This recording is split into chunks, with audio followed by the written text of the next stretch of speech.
All right, and we're recording. So tonight's guest is Aaron of Armed Atlas. Aaron has a phenomenal podcast called Costly Conversations, and he also runs a YouTube channel with 1.75 thousand subs. Really, really engaging content. He's been interviewing guys like Talo Say. Um, I don't even know if I'm saying that right. The Talon Sai, yeah. Talon Sai. There we go. Talon Sai.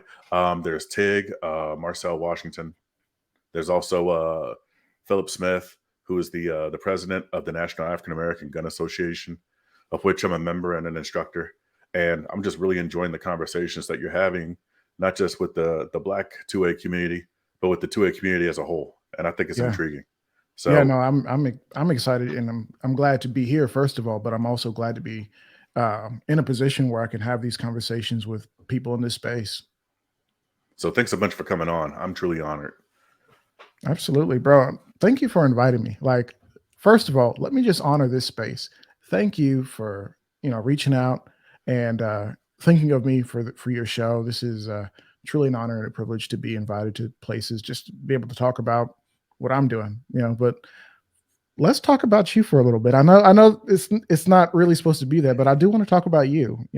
I know that you've experienced some life changes, and that's exciting. Like, congratulations on those new things. Yeah, So thanks a bunch. yeah, yeah. So I guess so where do you want to get started? let's start with the podcast because, like, I'm just now starting a podcast. I'm about 2 months into this thing, Mhm. and there's some stuff that you're doing on your podcast that's really exciting. Like your guests, really, that's why I listen to podcasts because I listen for the guests. No one listens to Joe Rogan to hear Joe Rogan speak. They Yeah, listen for Jordan Peterson and Jocko Willink and all the other guys. So, yeah, yeah. how are you getting a hold of these folks? You know what? People have a problem with Instagram right now because it seems to be shadow banning people in a very aggressive way. But Instagram has been one of my greatest tools for growing this, we'll call it a business, but also the platform overall. Just sending a DM, which is it's hilarious because it's like, wait, these people, they've got thousands and thousands, tens of thousands, sometimes hundreds of thousands of people who follow them. How are they going to see my message? Sometimes they do. And if it's not that, it's sometimes, friend of a friend, or, in regards to Talon Sai, who he has a massive platform, especially in the off-roading space. I actually ran into him at an event. Um, the Big Daddy Unlimited Epic shoot about, a year and a half ago at this point. Got a chance to, I was near the open bar, just hanging out, drinking a soda. I don't really drink like that. And I turn around, I'm like, is that Talon Sai? And he's like, oh, what's up, man? It was almost like something out of one of those 90s um, Nickelodeon shows where, that guest appearance from that celebrity, turns around and the applause is happening. Yeah, man, it was really cool. And we ended up talking for like 45 minutes, just chit chatting, going over stuff, discussing life. I'm like, man, I watched this guy creating content, creating some of the gun content that I enjoyed the most, um, out of many creators, because there's so many guys who have come before me and you, and in regards to making content and putting it out there. And we just want to say, thank you to those guys for their hard work, dedication, whether there was a reward or not.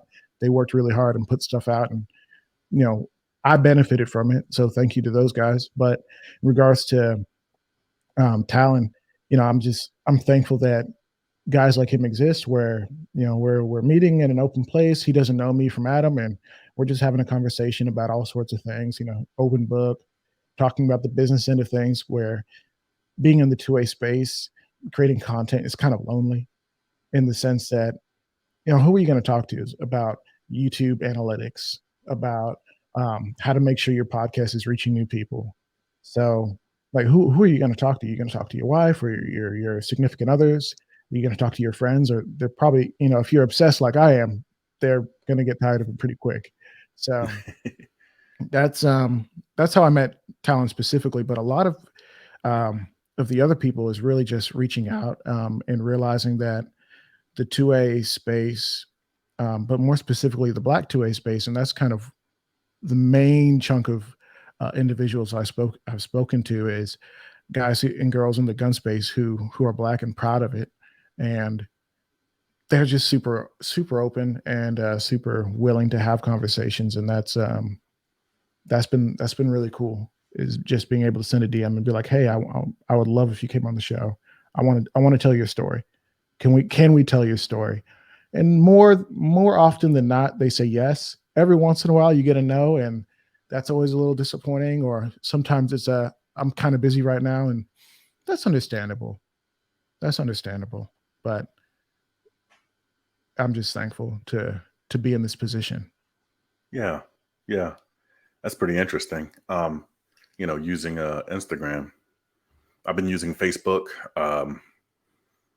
Let's see. I think I might have one or two guests that came on via YouTube. Like I would just leave a comment and I didn't think it would go anywhere. Mhm. And so, maybe 2 weeks later they come back and say, "Yeah, you still available?" Like, yeah. Yeah. Yeah, you never know who's, really excited to, hop on and do some cross promotion, and that's kind of the best part about platforms like these is the cross promotion is easy. You hop on, I have content, you have content, and now we're sharing in the benefits of letting each other's, audience know like, hey, this is available if you want to consume more content kind of like this or more content in this vein because it's not always the same. That's cool. So I'm glad Yeah. I'm here. Thank you. Well, it's my pleasure. I'm eating this up right now. So you've had some really cool people coming on lately. Who can we look forward to here in the future? Is that something I can ask about, or Yeah, shoot. should I was actually I just put out a post saying like, "Hey guys, should I be kind of sharing the schedule? Because I don't know if that's content. Sometimes you got to have that content brain of like, what are people actually interested in? I thought maybe I should do like an actual video and be like, "Hey guys, look forward to these conversations." One of the biggest shows that I'm looking forward to is Walk the Talk America. Their podcast, they talk a lot about mental health, especially in the firearm space and to a you know sphere. And so those guys are coming on the show. Actually, they're taking Dez's spot. We had a scheduling snafu with Destiny or Dez of Nina De La Flores, for those who know her, and so she's coming on the show just a little bit later, and they're going to be on the show on the 23rd. So depending on when this comes out, people may or may not have an opportunity to tune in live because we've shifted the show to a live show to kind of get more audience involvement and make sure that we can answer your questions on the spot. There's always plenty of questions. Um, Michael from MJS Firearms, he's coming up. Should be on the 26th, which is a Sunday. We've introduced a Sunday show to the live format, just because a lot of even my Patreon guys who they are awesome. We just want to say a quick thank you to everyone who's ever supported me on Patreon, even if it was just for like 5 minutes. Thank you. You didn't have to do that. I love you. And so Michael from MJS Firearms, he's coming on the show. He'll be live, and I think he's in Chicago at that point, but it's going to be really cool. His story is super interesting because he's actually gotten into 2 self-defense shootings, which I don't want to glorify having to get into self-defense shootings because that's not the point. But the point is, it's happened, and it's happened twice at this point. Um, so I'm going to ask the hard question, like, bro, how are you so unlucky? But I do want to talk about some of the preparation that went into being able to successfully defend yourselves from armed robbers and people who might take your life. And that is an additional hard conversation to have. So the theme of the name of the podcast, Costly Conversations, I think is going to kind of fulfill its namesake in that regard.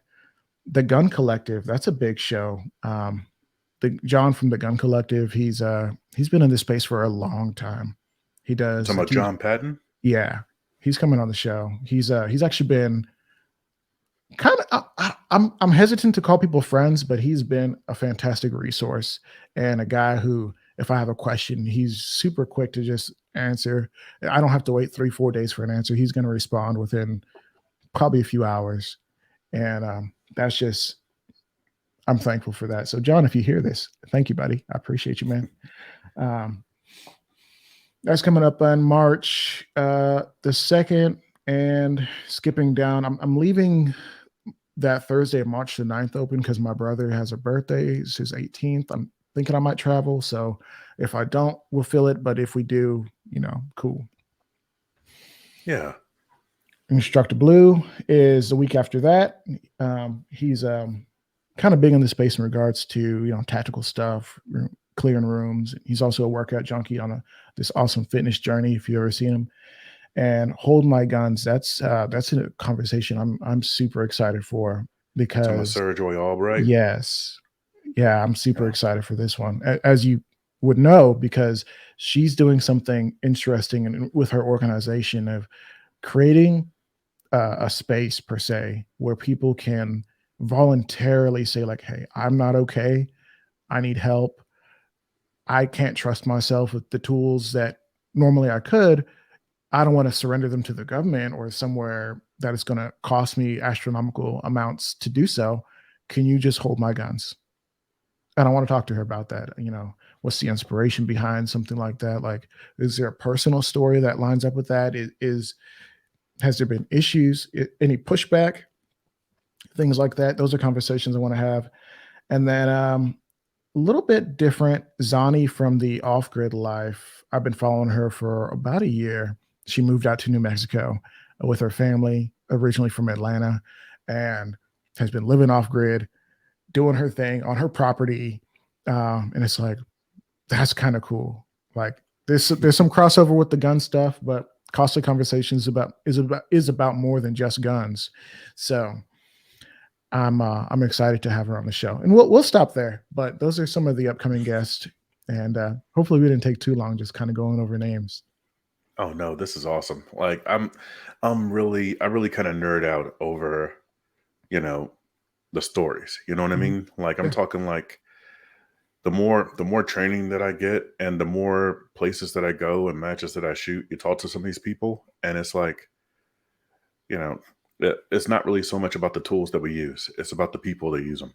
yeah, So that's where the real learning really happens for me, at least, you know. I So I would think say that's really so. interesting. Yeah, I would So say so. so how did you get started with this thing?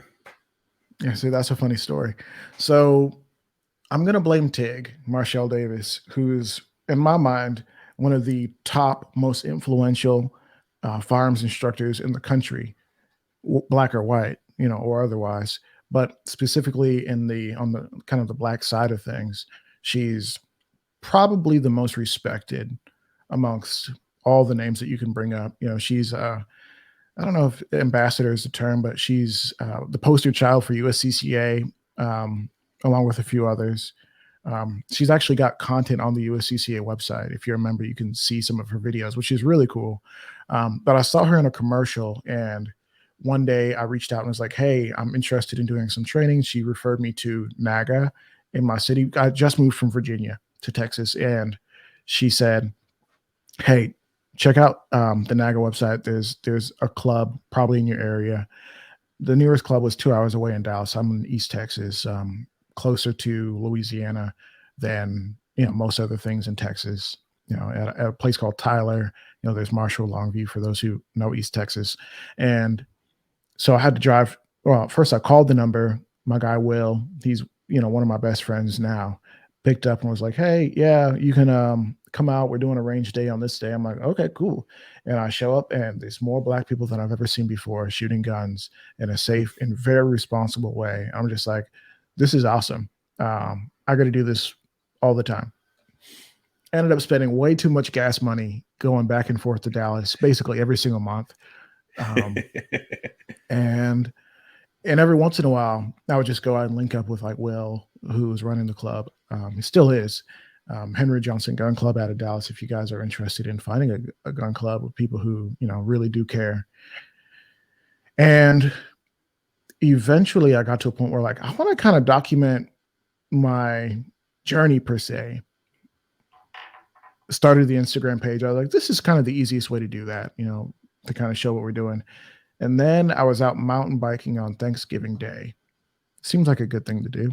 And I misjudged something, tore up my ACL for the second time, and I was kind of out. You can't really run around shooting if you don't have a leg. It's very difficult to do that.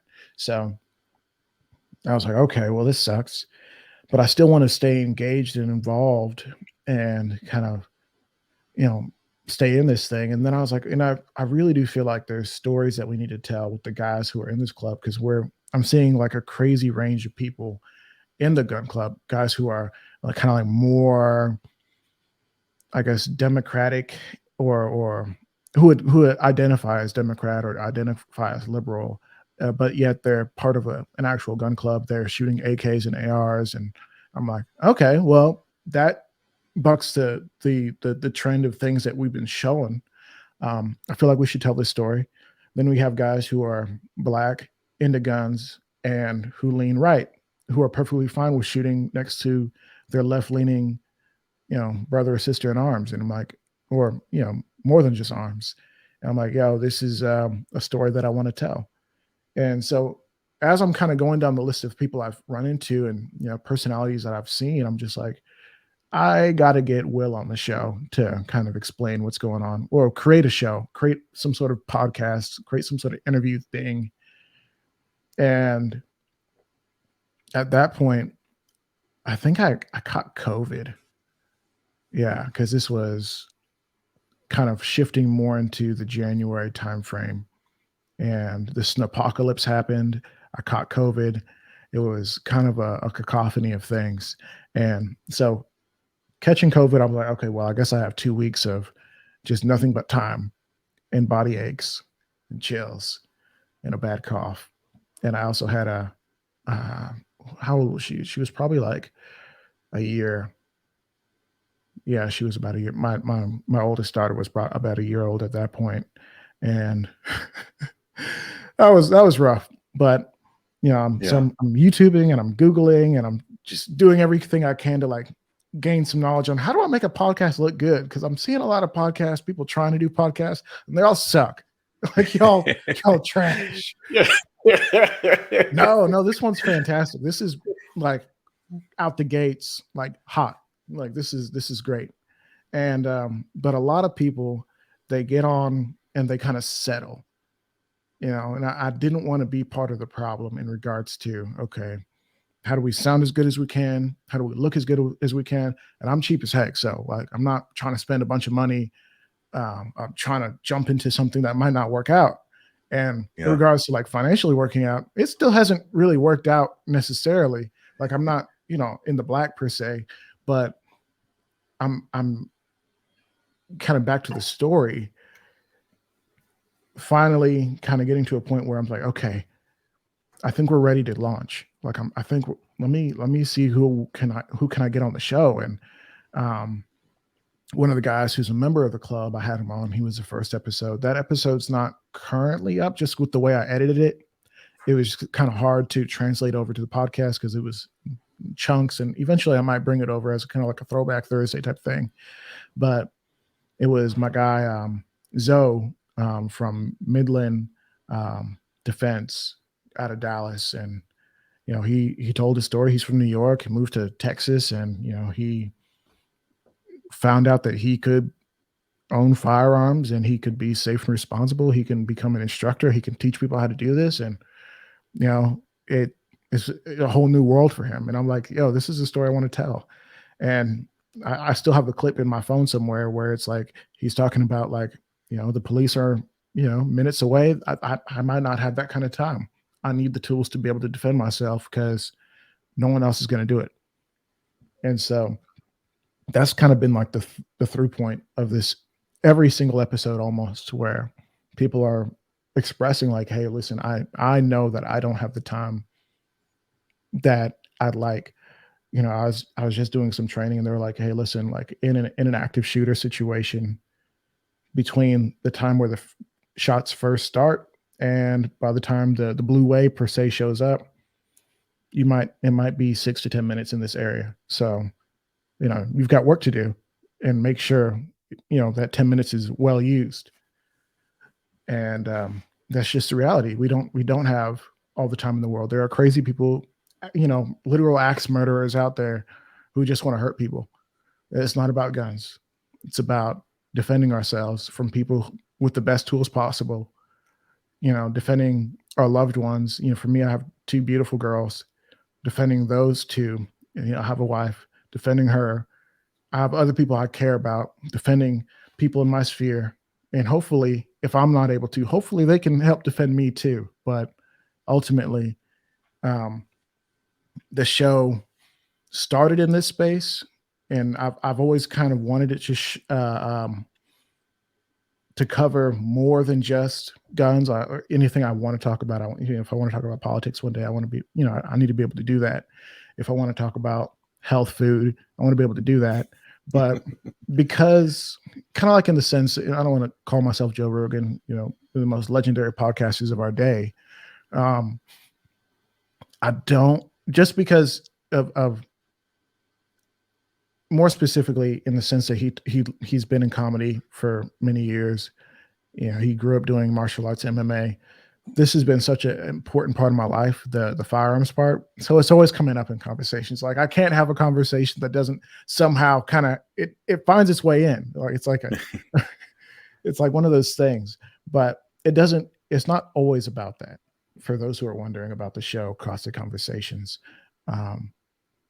that's not always the focus, but it often comes up because it's something I really care about. And you being able to defend yourself, whoever's listening, you yourself, me, myself, being able to defend ourselves with the best tools available to civilians, responsibly and safely in a way that's responsible. That's important. So that's how the show started, and how it's going. It's going really well in the sense that we've got plenty of people who love the show and plenty of guests who come on. We recently had New York Times bestselling author Larry Correia came on the show to talk about his upcoming book, and that was cool. The book wasn't even out yet, and his publicist sent me an email, said, "Hey, I saw you had an interview with this book, look at that, In Defense of the Second Amendment." Yeah, that's right. Yeah, Yes, that's I'm going right. to start this right after my current book right now. There Right you now, go. I'm reading what am I reading right now? Right now, I'm reading Verbal Judo by Ooh, Dr. George Thompson. I need to read So that. I literally just heard about that the other day, and I was like, okay, well, I guess that's next on my list. So, they say leaders are readers. So, good job. true. Yeah. Thank you. Yeah, but kind of in conclusion to that story, now we're at a point where Larry Correia's publicist is shooting me emails saying, "Hey, I saw you did an interview with Antonia Okafor. She did a review on our book, and we want to see it. We think this is a good fit. Can we come on your show?" And I'm just like, okay. Well, when do you want to do it? So that's really cool. And I don't think I would have seen myself at this point 2 years ago. I don't know where I would have seen it. And I'm glad I had to work for every little piece of this. I'm glad it didn't become like some overnight sensation, because I don't think I would have been mentally matured enough to appreciate. There's been a lot of nights where I'm literally up at 3 a.m. or waking up at 4 a.m. and my butt hurts because I've been sitting in this chair. I'm like, oh gosh, I should probably go to bed. I got to work, foolishness like that. And people don't see that. Like they don't see it. And I don't know if they would appreciate it per se, because they probably like, well, why didn't you do that earlier? Well, listen, my life's complicated. I don't always have that kind of time, but I'll be up at 3 a.m. until we make enough that we can hire an editor or something. So, yeah, I'm living that life right now. Yeah, I respect it. I think the most rewarding part of doing a podcast like this is just, it's kind of bittersweet. It's bitter in that you're hearing about, a lot of these folks, and some of them are going through like the scariest day of their lives, like the worst day of their life, and that's how they get into firearms. And it's kind of sweet in listening to the transformation and the ownership in their own personal safety and the safety of their families, and then also seeing the growth, seeing how their skills and their confidence grow. And that's, man, dude, that's, if I could bottle that and sell it at Walmart or even just give it away on the street corner, dude, that's what makes this whole thing worth it. Right. I'd give it away. Like it's a beautiful thing. So incredibly awesome. So are you Yeah. seeing stories like that on your podcast? Like you've had a couple. Yeah. I've had way too many situations where, a young lady has abusive. One of the actual stories, Danny from Defensive Unicorns, her ex-husband, she's married to a guy who finds himself in a substance abuse situation, and it transforms him from a regular, average Joe to an incredibly violent man who is willing to do whatever. It's become vindictive. And I wasn't there, but clearly, she's filing domestic violence reports. She's telling us about it. She's she said she kicked in her door at one point, tried to run her off the road, slashed her tires. Anytime the police would, she would, he would show up, she would call the police, and he would time it because he knew their response times. Then he would get far enough away where, it's like, okay, well, we don't see him, we don't have any evidence, or things like that, and just abusing not just her but the system, and understanding that um, he could get away with being, just a bad human, a bad person. And so stories like that where she's traumatized because he would literally take a gun and shoot it next to her head to scare her, to create trauma. And she eventually had to overcome that trauma. Now she's a firearms instructor, married to another firearms instructor in our space, and love them as a couple. They're freaking awesome. And seeing that overcomer story where it's like, okay, she understood that restraining order is a piece of paper. It doesn't matter. If someone's running at you with a knife, you put that restraining order in front of them, it's probably going to get cut through as they stab you. So be smart, like take precautions that are beyond just, I'm going to point a gun at you if something goes down, because that's not always the answer. But kind of coming to a point where it's like, okay, I need to take my personal safety into my own hands. Supreme Court has already decided it's not the responsibility of police to defend you from criminals, defend you from harm. They're not liable, which is smart on their end, where literally that's a lawsuit every single day if they were responsible for your safety. So that means it's up to you. It's on you.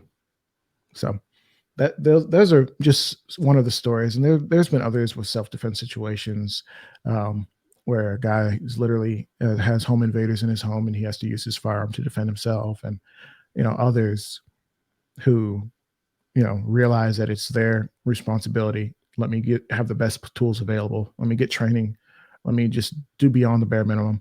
But yes, these are the stories that get told on Costly Conversations, and I'm honored that they would come on the platform and tell their stories, because they didn't have to.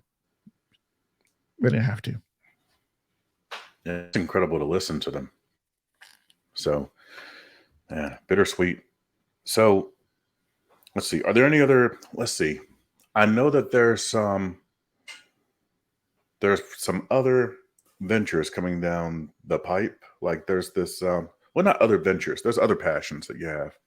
Um, one passion that you have. We were talking about it a little bit on the pre-show. Mhm. There's a Black 2A event that's happening in East Texas. Um, Yeah. I'm really, really interested in that. Yeah. So we'll let's talk about my other YouTube channel, because I have two, and then Yeah, we'll I'm sorry. segue Yeah. into kind of, no, it's perfectly fine. I want to use that to segue down into the event that we have coming up, because I think that's kind of a culmination, like the ultimate culmination of what this online persona, Armed Atlas, has been. Because that's, my name is Aaron, but that's what my mom calls me. That's what my wife calls me. Well, she calls me other things too, but that's what's on the birth certificate. But when you see me online, whether it's like on Instagram or YouTube, in regards to like just gun content, purely gun content, it's Armed Atlas. I got that name via, it's a long story. We'll tell that on a different podcast. Tell you what, if we do this again, I'll tell that story. And Okay. Yeah. yeah, hold me to it. I might forget. I will. I A- will. Yeah. And so with that, we started on Instagram and we are like, okay, well, let's do the podcast. And now that I'm finally mended up, I can actually put out real gun content. Like eventually my knee did heal up and I had a second surgery after that. But before that, I was like, well, I think we can do some like actual gun videos. Like that's part of what I've wanted to do is actually go out and shoot some guns and show some of the progress, decide whether or not a gun is worth it in my opinion. Some of the coolest people I've ever met or seen are people who review guns, and I kind of just wanted to be part of that. Um, and I don't know if my opinion's the most important opinion. I think really the best opinion is yours per se. Whoever's watching the video, and you find that out really quick on the internet. You say, I like the Hellcat. And that's actually my best performing video right now. Is I did a review of the Hellcat, and I was like, yeah, it's kind of snappy, but it's fine. If you like it, you can buy it. And the amount of people who are like, oh, that's not snappy, grow a pair. I shoot 45 out of my pinky. It's like, okay, all right, buddy. Well, I can appreciate your super diesely manliness. I know you literally just, you know, go to the gas station and pour yourself a pint of diesel in the morning just to wake up. But you know, I'm not like that. I'm kind of a regular guy who shoots guns as often as I can. But I don't know if my shooting experience has left me in a position where I enjoy shooting little tiny guns that go bang and literally want to do backflips out of my hand. Just not really my thing. But so, ultimately what I'm trying to say is you really do kind of realize like, okay, everybody has an opinion. And I've had the honor and the privilege of having different items, gear sent over. I've gone to different trade shows for gun stuff. You meet some of the marketing managers, and they're like, "Hey, I like you." It's all about relationships in the space. Like, if you don't have a relationship with people, don't it's not going to be as cool for you. So you go and you run into people and you develop relationships, and they'll send you something. And you try to be as honest and as upfront as you can be. And every once in a while, you run into a product that really does suck or that you don't see value in the way somebody else might. And I actually ran into an item where they sent it out and I really wasn't feeling it. Like I really felt like this specific item was unfortunately more of a gimmick. Like it was a cool premise, but in execution, there's a lot of holes, not necessarily worth the amount that they're asking for it, in my opinion.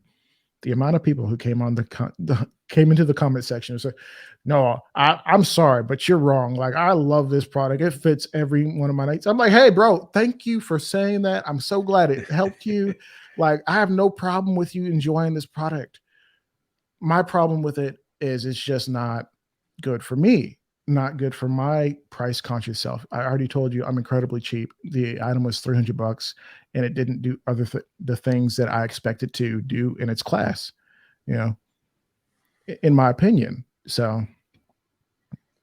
unfortunately, when you get into the review space, and I know you've reviewed a few things yourself on the Memphis Beach channel, um, people have opinions and they'll either let you know that they agree with you, and that's part of the problem is people watch videos for confirmation bias, um, Yeah. or they get very upset, or the craziest thing happens where there's somebody's actually watching is like, "Hey, I love your review. This is confirmation. I need to go buy this right now." And you're just like, "Wow, my opinion holds weight. This is scary."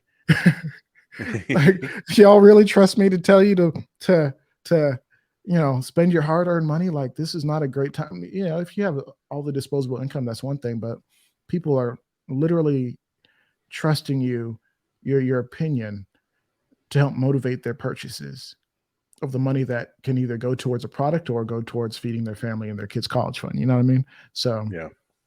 I feel this tremendous responsibility every time I say something about a product to be as honest as I can be, whether it's a gift or not. Whether they, I've never been paid for a video, but that's not something I can entirely rule out. I think, based on some previous conversations, I think a production fee is important for us in this space, especially because I have a camera guy, and a lot of this stuff he's done is done as a favor, but we need to get to a point where he's being paid on a regular basis every time he touches a camera. It's good business to do that. And so, I got to pay him, and I got to, pay for some of these, some of this stuff. So I don't have a problem with, and a lot of your favorite YouTubers do this, charging a flat production fee, not for an opinion, but just the production, and then kind of going from there. Um, but even still, if your product sucks, I'm gonna tell you, we might not be able to do the video, if it's gonna offend you that much, but if your product sucks, I'm gonna tell you. Yeah. So, I see a lot of channels do that too. It's mhm. like you can't some of these channels you can't tell the viewer you can't tell if it's a review or an advertisement. Yeah, and you And do need um, to position that in a way that's transparent enough. Call it an overview, say like top 10 things. Hey, be specific. Hey, they sent this out. They wanted a review. And if you want to tell me more, like, oh, they paid for, whatever, but you do need to have a certain level of transparency. And I think I've been able to do that every single time, because that's actually, the law. I think it's like an FCC thing where you do need to be very clear if you were being compensated in any way. Um, or you get locked up unless you're like Kim Kardashian or something, or it doesn't matter. I think it's more of a fine, to be clear. But and just to kind of circle it back to the thing we were going to talk about, the culmination of kind of the Armed Atlas online persona per se, which is it's my personality. I don't think I sauce it up at all for the camera. I try to just be myself, maybe a little bit quicker, just so people aren't super bored, because I talk kind of slow in my opinion. But um, the cool thing is, like, okay, after all these videos, and it's not that many videos, and all the different interactions that I've had with people in the 2A community, all the podcasts, and kind of understanding what the 2A community needs, what the Black 2A community needs, and having built some relationships, especially relationships with the local guys in my city, um, realizing that we need to do more for the people who have never been in the gun space at all. We need to do more, especially for, I would say, the Black community specifically, who traditionally, and at least in recent years, has been conditioned to not just hate guns, but to believe that they're probably one of the bigger reasons why you could potentially be killed is just owning one. mhm. Whether it's they think, oh, it's illegal for me to own a gun, depending on where you are, maybe, or well, if I own this gun, if I carry this gun, I'm more likely to be killed. Just a lot of fallacies, a lot of lies that are believed by the Black community as a whole. I wanted to debunk some of those.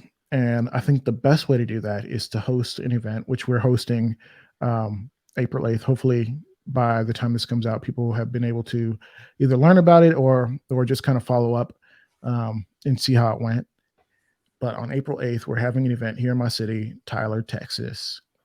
And I'm collaborating with a local gun range who they reached out and said, like, hey, let's do an event. And I was like, okay, cool. If we're going to do this one, let's do it right.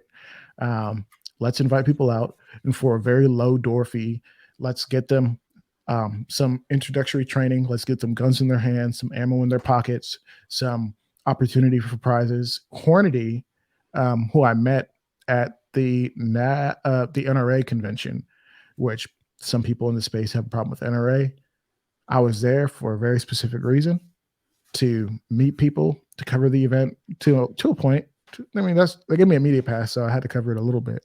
But the biggest thing was, okay, let's see what companies we can partner with, because we do cool stuff, and I want to make sure that we can keep developing relationships, because this stuff isn't free.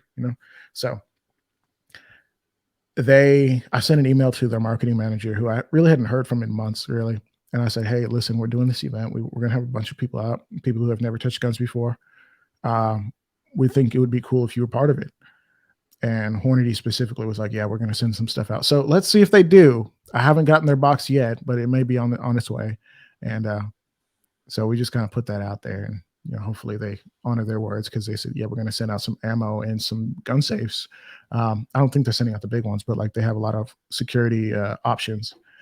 And let's give those away. Let's make sure that those go into hands of people who can use them, especially new gun owners who need to be exposed to the concepts of personal responsibility in safe storage, not, state mandated safe storage, but like, hey, let's make sure that, there's no roadblocks in the way of you making sure the firearm's not on you. It's stored safely and responsibly away from, sticky little fingers and, people who are generally honest, but maybe could be tempted. So that's, Yeah. that's a cool thing. And there's a few other companies that we're working with, specifically Nextbelt, and they've been an awesome industry partner, I would say. They've sent me stuff, and I've gotten a chance to meet some of their team, and they're just awesome guys. And, it's that kind of brings the question of like, hey, can you be impartial or unbiased? It's hard when you actually know the guys, but they expect me to be honest. So they're going to send some stuff out, and I'm thankful for that relationship. And there's a few others who I'm not going to disclose just yet. We'll leave that as a surprise. But they're sending stuff to give away to new gun owners, and that's just the coolest thing, is that I can leverage kind of the power of my platform, quote unquote, use my powers for good, as my mom would say, and just give back to the people. Not this past Christmas, but previous Christmas ago, we were able to do a big giveaway and give away a bunch of different stuff from a bunch of different companies. And that was cool. We didn't get a chance to do it this year just because it was so busy, and that was kind of a mess. But to know that we can kind of continue on in the tradition of giving back, that is exciting to me in a way that's just like, bro, like I'm so excited.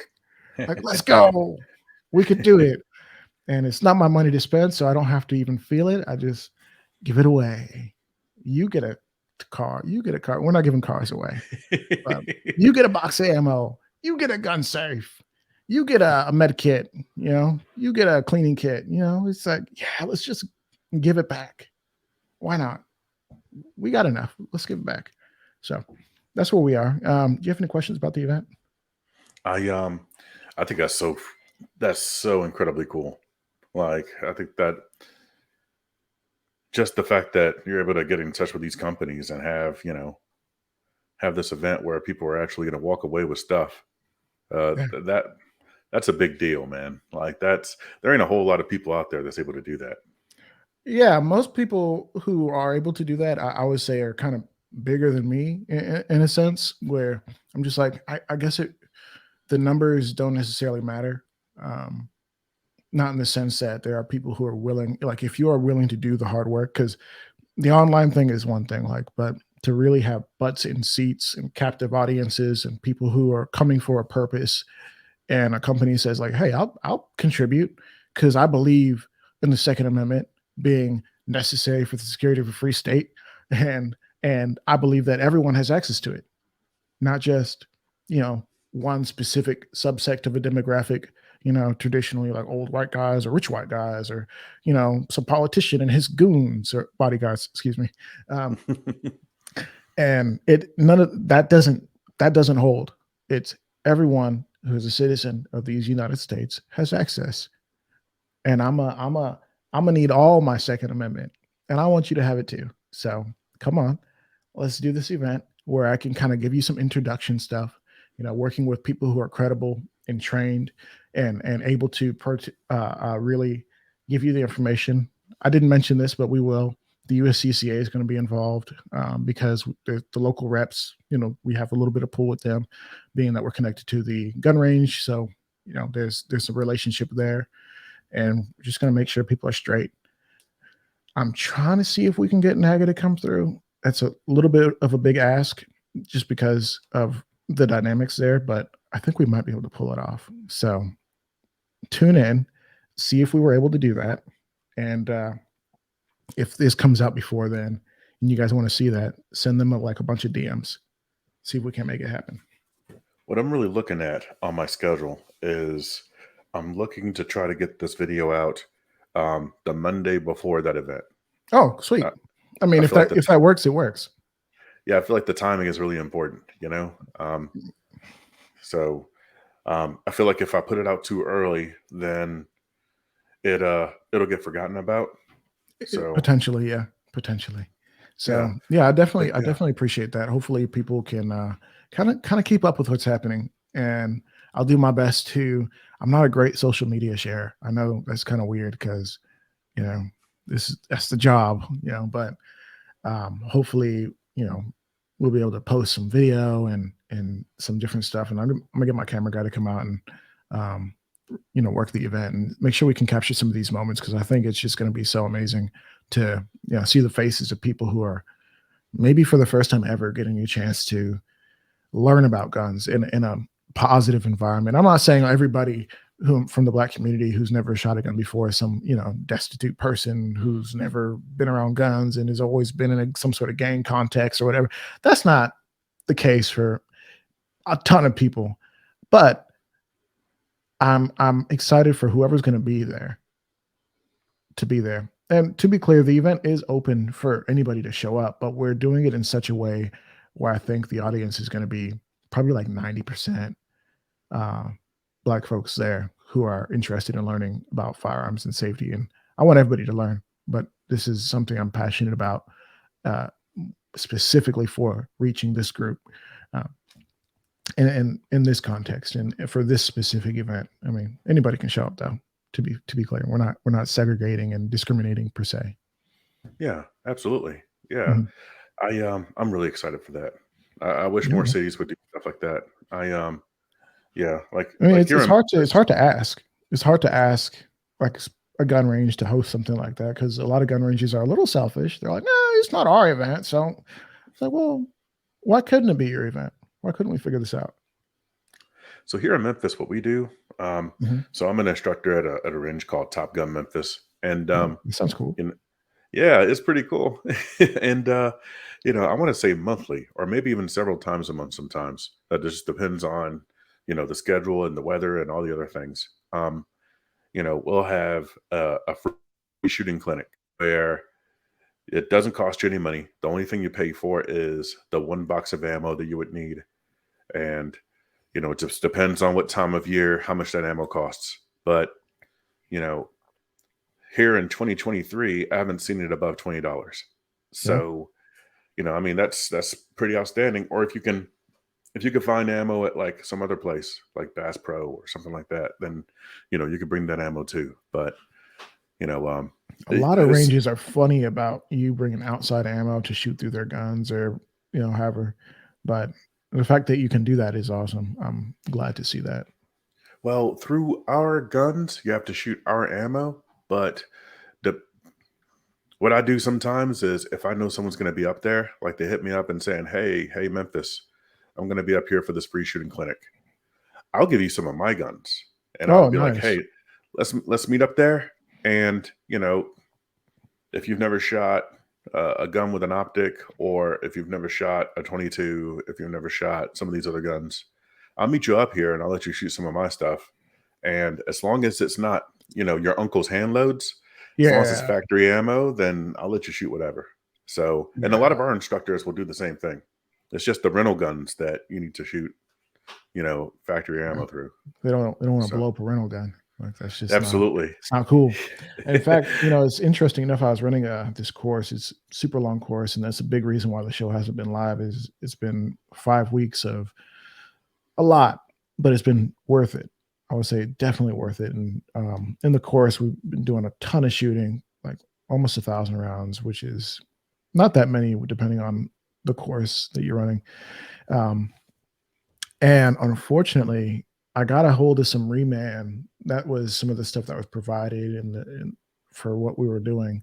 Um, and one of the shell casings either expanded in such a way, seems like it expanded in such a way where the gun could not eject it. Um, Reman is you're gonna maybe run into that, Yeah. maybe. And it's happened one other time where the shell casing stayed in the gun and could not couldn't leave. It's like, okay, Hmm. this sucks because we had to basically I was doing some quals, had to pause quals, go figure out a way to get this casing out. Wasn't as hard as um, it seemed. I have a little video for it. I don't know if I want to share it, but we'll see. And yeah, I was just like, man, And the ammo gave me some other issues at a different point. Just some of them just being a little underpowered and not ejecting the way I want them to. And yeah, I'm gonna go and make sure my extractor is on point. Maybe just replace it at this point, just in case it's on the gun, you know. But yeah, the point being, good ammo, get that. I don't really necessarily recommend running things that, you know, if you can avoid it, especially for people who are less experienced.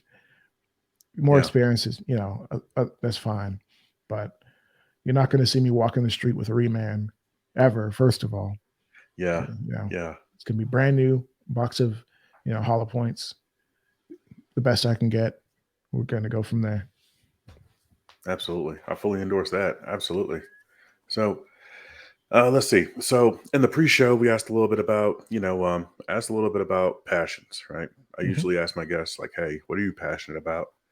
And usually, those passions coincide with the interests by which I found them. And Yeah, one of the things that you said, I asked, "Hey, is there anything else that you're passionate about?" And you said you were passionate about fatherhood, and that hit me because I just welcomed my son into the world about a month ago. So, congratulations, by the way. well, thank you so much. Yeah, Um, Man, I tell you what, it changed me. And always does. Seems like it, anyways. yeah. Um, so I know you have a 1 year old. Like your oldest is one, right? Oldest is 3. Oldest is three. Yeah, Okay, my second girl, she'll be 1 by the time this comes out, she'll be 1. okay. Um, Yeah. how did having kids affect the way that you shoot, the way you enjoy your passions, the way you do your podcast? Man, I think it gives you more perspective, and that's one of the early, I guess, mottos for the show was like cooking up perspective. And I even had my sister, who's a young artist, cook up a piece of artwork where it's me in a chef's hat with a spatula and a gun because I thought that was cool. And I think I still like it. I might make it into a patch for, you know, the Patreon guys or something, you know, people who can appreciate. But to the question, how did it impact things? It oftentimes it made it harder. It made me work harder for to be able to enjoy the passions and to do the things because, you know, I got to put, if I didn't have kids, the show would be live, maybe interviews start at 7 o'clock at night, maybe 6 or whatever.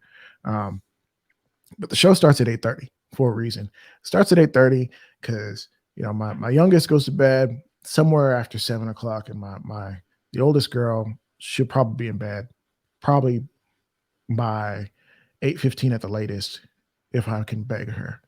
Please, please go to bed. I have a thing. I know you don't care. I know you do not care. I know you do not care. But please, please go to bed. I have a thing. And I'm an involved dad. Like I'm reading bedtime stories like every night if I can. Like if I the nights that I can't, I feel some type of way. So, and you know, that's kind of gaining more perspective and understanding that little kids that I was a supervisor in a call center when I was in my early 20s, and people will always joke like the oldest people on the team um, were they were like little kids, and it's true. It's so true. Like now that I have little kids, little toddlers, little tyrants, as they say, um, they want what they want, and they don't care. And their way is their way, and they think they're right, and they think they're smart, and that may or may not be the case. Sometimes it is, sometimes it's not, and they overhear too many things. So yeah, Yeah, and they tell stories they shouldn't. Old people and little kids are the same. So that said, really just understanding perspective, um, understanding some of the sacrifice that goes into this in regards to the firearms training, realizing like it's not just me. It's not just okay, prepare my wife, help her to defend herself. I literally have little kids who are completely helpless. And in a lot of ways that they're helpless, a gun cannot fix that problem. Like the gun can't tell me if somebody has violated their sanctity. It can't. And in a way that oftentimes little kids don't know how to speak for themselves, I'm very concerned about that, just as a dad of girls. Um, Weird little stuff like, okay, like, am I being overprotective? Am I being a helicopter dad? I've got two girls. They're beautiful girls. Like, if somebody sees them who's a sicko, they're gonna try to snatch them up. I know it. So, like, what do I need to do to be smarter than the people who would want to harm them? What do I need to do to be prepared for the sick individual who is interested in, axe murdering or shooting up a place where they might be? Or is the place that I'm dropping them off, do they have preparation? Am I going to ask them questions, or do I seem like a psycho crazy guy who's like, hey, do you guys have active shooter protocol? It's like, do I seem like a weirdo for asking that? You know, like, what do you guys keep guns here just in case? Is You have to make a choice. You have to make a choice. And so I'm thankful because part of me being in the church that I am is they take their safety team very seriously, and I joined that. Um, One for myself, but if I didn't have kids there, I might have just been like, it's okay, I don't need to do that. Um, I'm like, I would like to be as involved as possible in the safety of my children being in church and a place where they ought to be, in my opinion. Um, and just okay, like, how can I push myself to be the best defensive shooter, be the most accurate as I can be? Like, when I go to train, not just the stuff that you see on camera, but the stuff that, because a lot of our training doesn't get recorded, which is how it should be, really, in my opinion. Um, Except from my purposes of looking back at it per se. I'm like, can I get the smallest target possible? Because I want to be pinpoint accurate. Yeah. Like, I can't miss. Like, if I'm shooting in my house, can't miss. Which inevitably you may, but you aim small, miss small. And so these are some of the thought processes that I have. It's like, okay, how can I be the most prepared as possible? A lot of the times when I do gun reviews, I do it from the perspective of, like, not some, like, security guy or whatever labels you might try to put on me, but and not as some, like, Call of Duty, you know, avatar, because I'm not that, but as a dad of girls, a dad of small kids. Okay, like, what's some gear that I can have? Like, how can I carry in such a way where it's not uncomfortable for them? Because I'm carrying them a lot, and depending on where they are, if they're sitting on me or crawling over me, you know, guns are not soft, squishy things. Like, Yeah.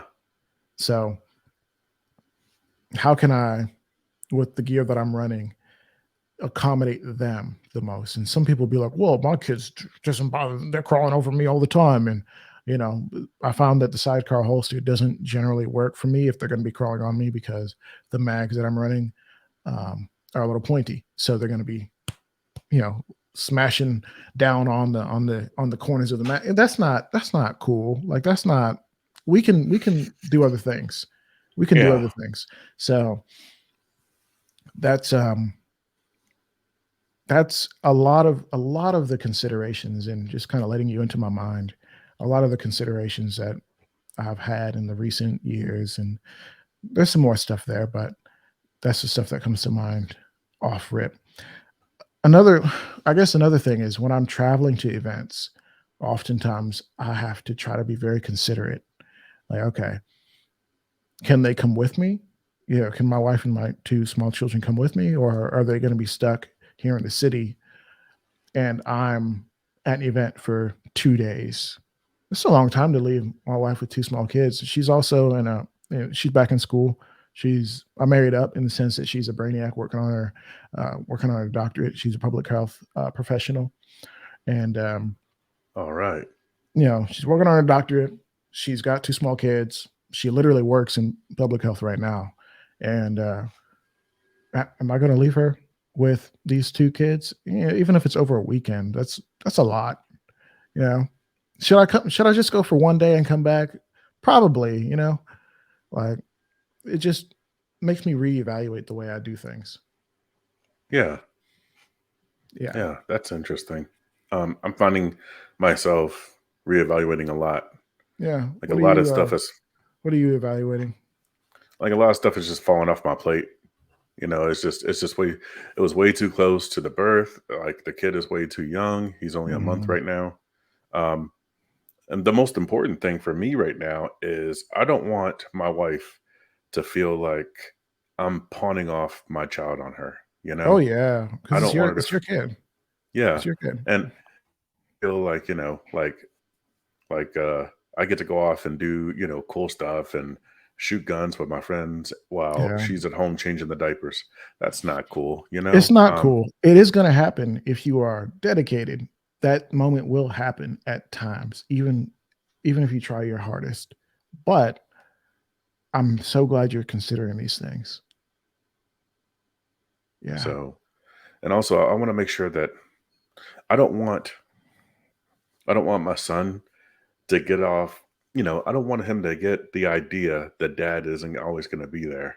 And I don't Mhm. want that idea to plant into his head too young. Wow. Like I don't know. I don't know how much he perceives of the world around him, but I don't want him to feel like dad's not there because I know what that feels like. So, Yeah. Well, the thing about it is even if he's too young to understand that concept fully, to understand the concept of your constant presence versus your occasional presence, which I'm sure at some level he can. Um, Building those habits in yourself, atomic habits, um, and to a point where this is who you are. This is what it means to be a father for you. I think that's so important because eventually yeah. you're going to have a fully grown teen, which is a horrifying place to be. I imagine I've mentored young boys for a while, and the amount of time between when a child is 1, 2, 3 versus you know 11, 12, 13, it's not that much time. Like if you really think about it, it was 2010, not that long ago. You were doing you could tell me what you were up to, and it doesn't feel too different between 2017. Like if I ask you what were you doing in 2017, well, it felt like 2010. I bet, unless your life was just totally different. But so time flies, and if you are not constant, if you're not steady, if you're not willing to give up your dreams for the sake of your children, what are you doing? Like there's guys who are literally like they go out there and they grind and they make sure that their kids have everything, or they're just workaholics. Like me, I'm kind of a workaholic. If I'm passionate about it, I am. If I don't want to do a thing, like I'm not invested, I'm just not going to give it my all, which is probably my toxic trait. But this is something that I'm passionate about, and I have to like I'm constantly fighting myself. Like, okay, like my wife is constantly fighting me too. Like, hey, like you could put your phone down. Like, you can wait till the girls go to bed before you hop on the do the editing. I'm like, you're right, you're right.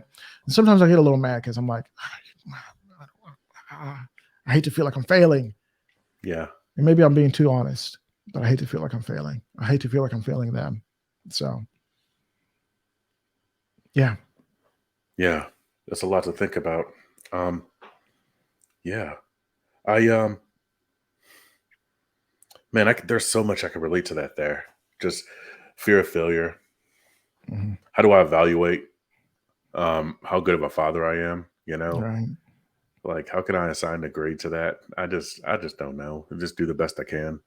Right. So And like, like what do you compare yourself to? Do you compare yourself to father figures in your life, whether it's a real dad or like uncles or whoever? Like, can you? Is that a fair comparison, or do you have to compare you to you? Do you have to compare you to your ideal situation? Like, because like if we talk about even in the world of content creation, like who should I compare myself to? Can I compare myself to people with channels of my size, with followings of my size? No. My competition, if it's competition, it's like Colion Noir. Like that's in my mind, that's what I'm doing. Like those are the people that I compare myself to when I say, "Hey, was the video good?" Well, would Colion like it? I'm not saying he's like God or anything. He's just a guy. He's just a guy. But yeah. and but people who I look up to in regards to the space of fatherhood, you know, guys in my community who I feel like are doing a good job, like guys who are doing things that I'm not doing. I'm just like, dang, how do you find it within yourself to have this kind of patience, to not raise your voice, to not do the little things which come so naturally, you know? How do you do it? You know, you have guys who, and I find myself being like, daddy of the year candidate for doing little things like showing up for park days, because sometimes my wife can't show up because she's got to work late or whatever, and I'll be like, she's like, you want to take the girls? I'm like, okay, yeah, I guess. And I didn't know that that's such a weird thing, because I go and it's just all moms, and I'm just like, well, maybe one or two dads is there. I'm just like, oh, okay, cool. Well, I guess this isn't normal. Why isn't this normal? Why aren't there more dads? I don't know. That's a good question. And the dads that show up, I'm just like, okay, I guess I can compare myself to you a little bit. Like, you're doing the thing that I want to be doing, being there for my kids. Yeah. Yeah. Being steady, being constant. Sometimes you got to be steady. Yeah. Yeah. Sometimes you got to be steady. You're giving me a lot to think about. Tell you what, we're about an hour and 5 minutes in. Wow. It just flies, huh? It did just fly. We were talking about that earlier, and I'll tell you what, this will be a good time to to go ahead and wrap it up. If you let me, we'll talk for 4 hours. But Yeah, right. I want to be I mean, want to be respectful of your time. well, I want to be respectful of the audience's time as well. I can go for another 3 hours, really, but I know the show is normally up to an hour. Was there something else that you just really wanted to go over before we, I guess, get to a wrapping point? This right here is excellent. Okay, I think that we had a really, really excellent conversation. I learned a lot from you, and nice. I'm looking forward to bringing you back on the show. If Just tell me one. absolutely, Yeah, yeah, just tell me one. that sounds fantastic. So Aaron of Armed Atlas, where can folks find you? Where can we enjoy your content? So one of the best places to find me is in my stories. For some reason, people don't check the stories the way they should. But at armed_atlas on Instagram, youtube.com/at armed atlas for the gun tube stuff, like, gun reviews, gear reviews, that kind of thing, lifestyle stuff. If you want to listen to a really cool podcast that I'm poured my heart and soul into for the last 2 years plus, at Costly Pod, youtube.com @Costly Pod for, Costly Conversations podcast. And you can also find it, Spotify, Apple Podcasts, Costly Conversations podcast, and some other platforms too. If there's a specific platform that you use and I'm not on there, hit me up. It's easy. You just put the RSS feed in there and it'll go. And those are the main places. I think there's a Twitter, like armed atlas on Twitter, but I don't use it as much really to really communicate. But I'm there too if you really want to hear my thoughts there for some reason. But yeah, I'm wherever you are. So let me know where you guys are, and I'll be there. And hit me a DM. Like, if you've listened this far, shoot me a DM. I want to know that you listened to it. Let me know if you agree with anything. Let me know if you absolutely hated this episode. I want to know. So here for it. Hit me up. Absolutely. All of those socials and all of those contact information. I took notes. I'm going to put it into the description, and everywhere that you listen to this podcast or everywhere that you watch the video, you're going to see those links and those socials. Go to, there's also Patreon. If you want to Yeah. support Armed Atlas, Thank you. where he's at his Patreon. And also, the man's got merch. He's if you want to support him by, and you want to support his mission and his message, and it's a fantastic message, you can buy his merch. I think it's armedatlas.com. No, it's currently still being hosted on Glockbay's website. Glockbay is the hat that I'm wearing right now, at glockbay.com. And one other thing, if you guys don't use Instagram or whatever, and you want to shoot me a message, info@costlymedia.com. Costlymedia.com. Info@costlymedia.com. And we can email if you have a question or concern, or maybe if there's somebody you want to bring on this show, or you have conversations. I don't know. It's however you want to do it, guys. Sounds fantastic. Man, Aaron, thank you so much for inviting me, man. I appreciate this. This is cool. I'm glad I got a chance to share. I normally don't get a chance to share this much. Yeah, I'm glad I got a chance to listen to it. Like just gaining these perspectives, and this is awesome. This is Yeah. incredible. Well, All right, and appreciate folks, if you're listening to this or if you're watching this video, I just want to let you know how much I appreciate the time you're spending with us. You could have spent your time doing anything, anywhere, and you're spending it with us. I just want to let you know how much we appreciate it. Thanks for Absolutely. watching and listening. Welcome to Memphis.